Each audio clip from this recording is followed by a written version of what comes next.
Sha'Carri Richardson, Elaine Thompson-Herah. Sha'Carri Richardson is on fire. She's going to be the gold medalist at the Paris Olympic Games. Elaine Thompson-Herah, she's struggling. She's not going to be able to make it onto the Team Jamaica. She's not going to be able to make it onto the podium. Sha'Carri Richardson, she's running a little too fast too early. She's going to choke later on in the season. She's not going to make Team USA. Elaine Thompson-Herah, don't worry. It's still early. She's going to be fine. She's the Olympic champion, double-double.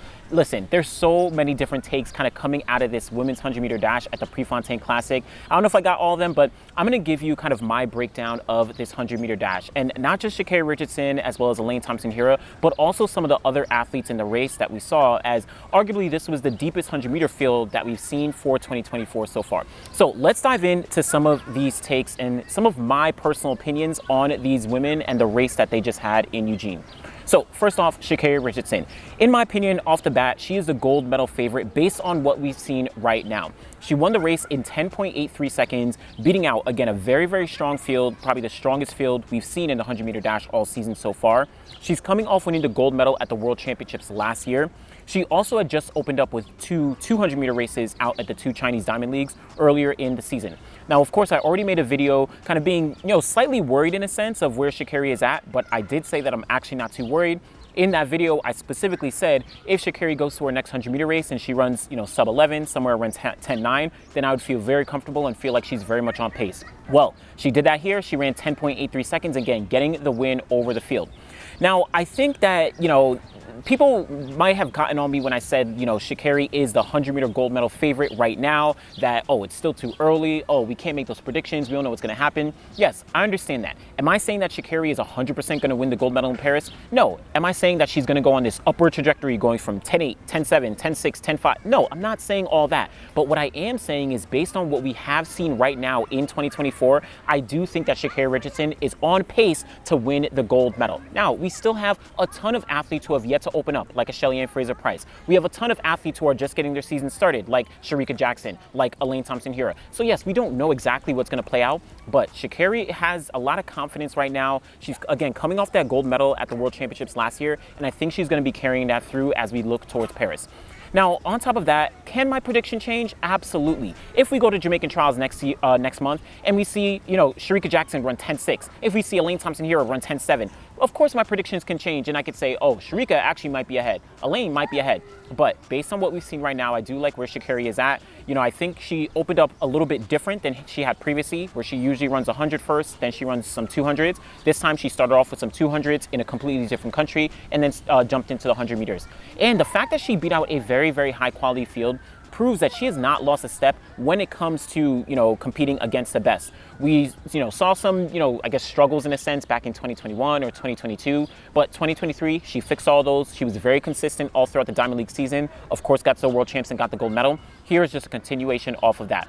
One really interesting stat is that since 2022, Sha'Carri Richardson is on a 100-meter sub 11 streak. Her last time that she ran sub 11 seconds or above 11 was September 2022.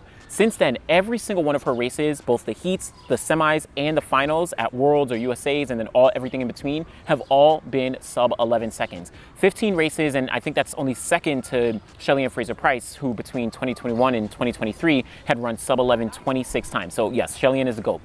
But again, just building on the fact that Sha'Carri Richardson has that confidence, I will admit that, if I was saying I was worried, I'm completely wrong. Sha'Carri disproved all that, and I think she is very much ready to not only make Team USA in the 100, but then potentially win the gold medal. At this very moment, at the end of May, she is the gold medal favorite. We're going to see how the rest of the season plays out. So just my thoughts on Sha'Carri there.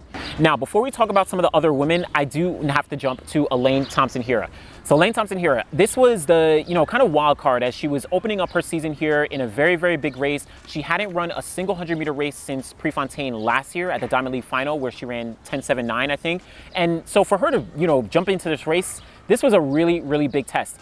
Now, she came up for last place, 11.30 seconds. Some people were kind of comparing it to what we saw with Sha'Carri Richardson back in 2021, where, Elaine ran 10.54. We saw Shelly and we saw Shericka run extremely fast. And then, Sha'Carri Richardson finished dead last. This is kind of the reverse in a sense, where Sha'Carri Richardson won the race 10.83, but then, Elaine Thompson-Herah came up, dead last, not running as well as we might expect. Now, people might criticize me, but in my opinion, I'm actually not as worried as you might think considering this performance. One, this is of course her season's opener. I'm not saying that it's early, but it's her first race since September 2023. So of course there's gonna be some grace in terms of breaking the rust off, you know, really getting into the rhythm of racing and things like that against other high quality competition.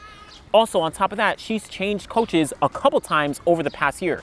Originally, she was being coached by her husband, then she was being coached by another person, and then she now switched to her current coach, Ronaldo Walcott, I think as recently as November.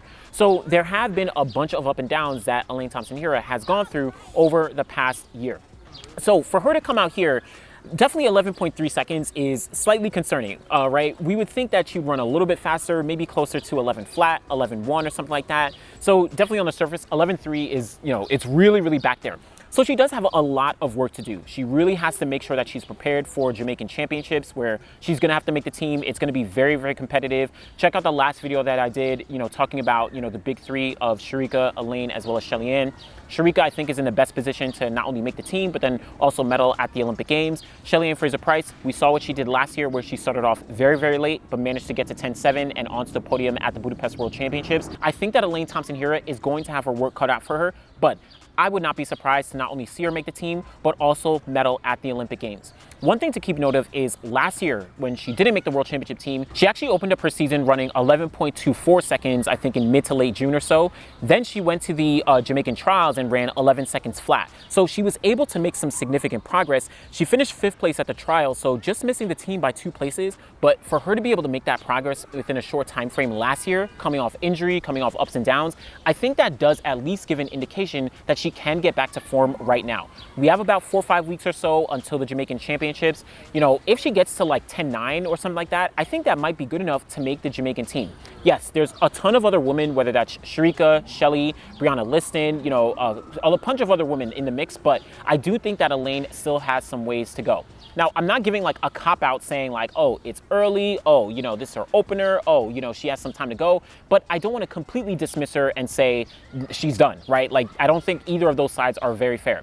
Yes, I'm going to kind of play both sides to a sense. I'm going to give a lot of, you know, credit and a lot of grace to athletes for the most part, but I think that Elaine is on pace to at least potentially make the Jamaican team if she continues on an upward trajectory, as long as she's healthy and all of that. But am I saying that she's going to get onto the podium? Based on what we've seen right now, I don't think that she's a medal threat right now, based on what we've seen right now. Just like it could change for Sha'Carri Richardson. I think she's a gold medalist as of right now. But I think that Elaine right now is not the, you know, a podium favorite. We're going to see if that changes though. Go ahead, debate me in the comments. Not going to be too concerned about it. Now, after that, we had Julien Alfred. And Julien Alfred came away for 2nd place running 10.93 seconds. And I know that many people might not pick Julien for the gold medal, but in my opinion, she can very much kind of surprise the field and actually win a gold. Of course, like I just said, Sha'Carri Richardson is the gold medal favorite right now, but we still have the season to go.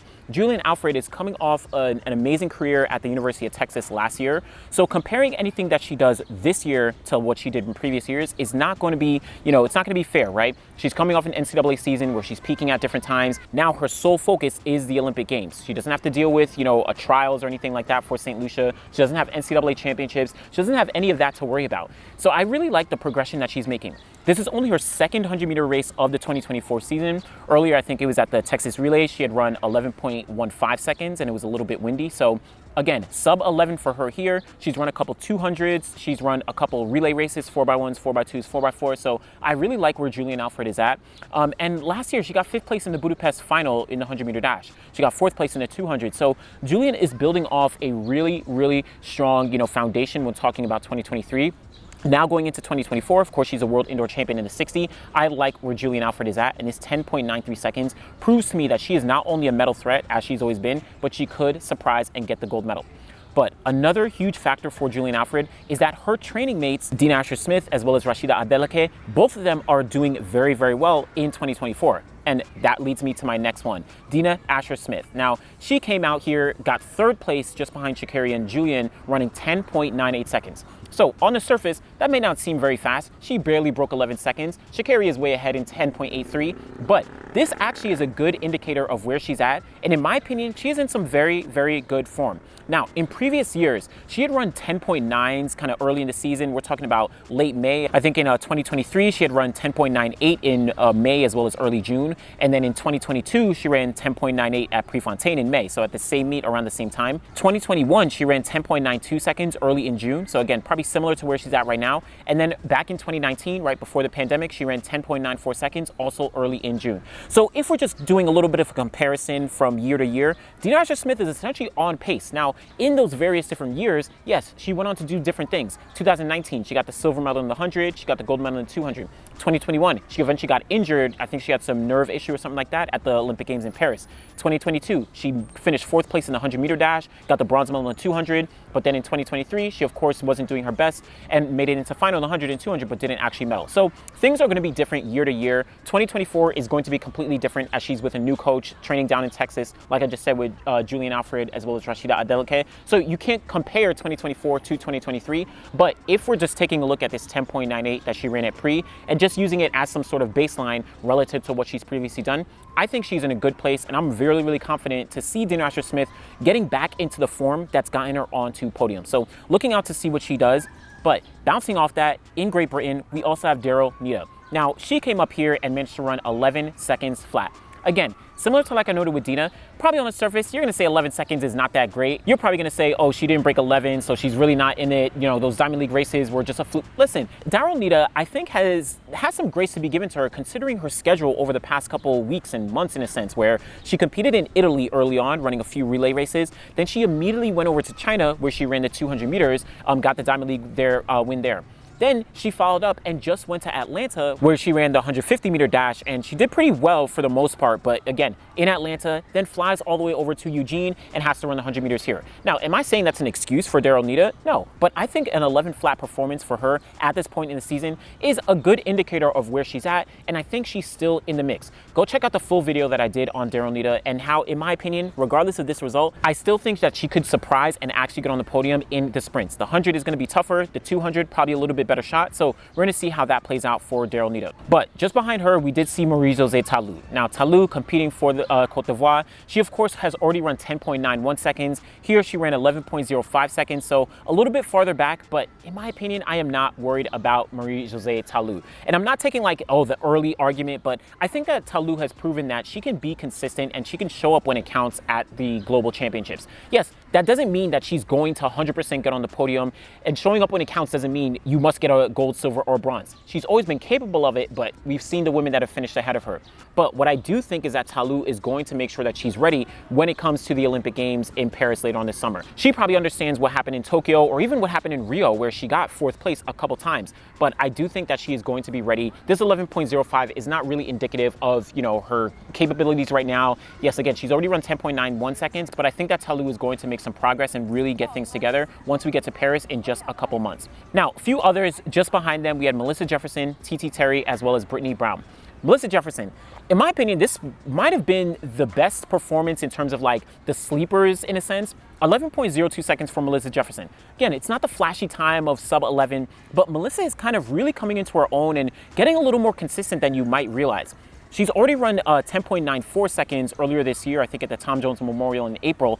But last year, her best in the 100-meter dash all year was 11.03 seconds. So already in 2024, she's run 11.02 and 10.94 seconds. So both of those performances better than what she did last year. I think she got 5th place at the USA Championships last year, so just missing the team. She, of course, ran the relay in Budapest. Earlier this year, she was at the World Relays in the Bahamas, and she ran some very strong anchor legs there. So I like where Melissa Jefferson is at. In addition, this is only her 2nd year as a professional. Of course, she was in the NCAA back in 2022. She won USA's and went to the World Championships, made the final in Eugene there.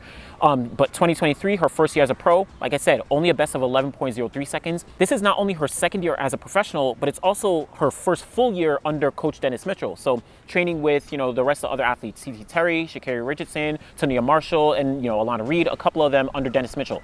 So this really does, to me, indicate that Melissa Jefferson is headed in the right direction. Do not be surprised if Melissa Jefferson not only gets on the team, but then potentially makes the final at the Olympic Games, and who knows what happens after that. So keep an eye on Melissa Jefferson. Again, this was really my kind of under-highlighted performance from this race here. Now, we also had TT Terry. TT Terry, you know, she has made the World Championships in 2022, running the 100-meter dash. She's run 10.8 a bunch of times. In this race, she did run 11.19 seconds, so not really indicative of her true potential, her personal best, and, you know, what she's really capable of. But I do kind of like where she's been going throughout the season. She had some races in the 200 early in the season, similar to Sha'Carri out in China, but she's been making some slow and steady progress. I think she ran 11.34 seconds at the LA Grand Prix just last weekend into a really strong headwind. Here, she's now running 11.19. So yes, it's not those flashy 10-second times that we would like to see, you know, as fans and that some of the other athletes are running. But I do like the progression that TT Terry is, you know, really putting on throughout 2024. And to be honest, it's hard to sometimes bet against TT Terry.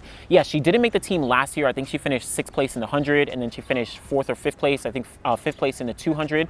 But TT Terry is always a gamer. Her personality is always upbeat. She is always, you know, excited to really get on the track and to engage with the fans. And I think that's really going to translate when we do get to USA Championships in just about a month's time. So looking out for TT Terry. And then finally, Brittany Brown. Now, Brittany Brown, she ran 11.21 seconds here, but she's coming off some really strong performances in both the 200 and the 400, where the 400, I think she ran at the Jamaican Invitational, ran the 2nd fastest time of her career. Someone could fact check me on that if I'm incorrect, but ran really well there. And then she went to the LA Grand Prix just last weekend, where, you know, Sydney McLaughlin-Roney ran that insanely fast time, and Brittany Brown actually ran very, very fast there as well, and I think she ran the 7th or 8th fastest time of her career. So Brittany Brown has been on a very, very strong trajectory. I don't think this 11.2 is, again, indicative of where she's at and the progress that she's been making. She's definitely been through a lot of up and downs, even, you know, just last year when she made the team to the World Championships. And that's another note. She made the 100-meter team to the World Championships in Budapest last year.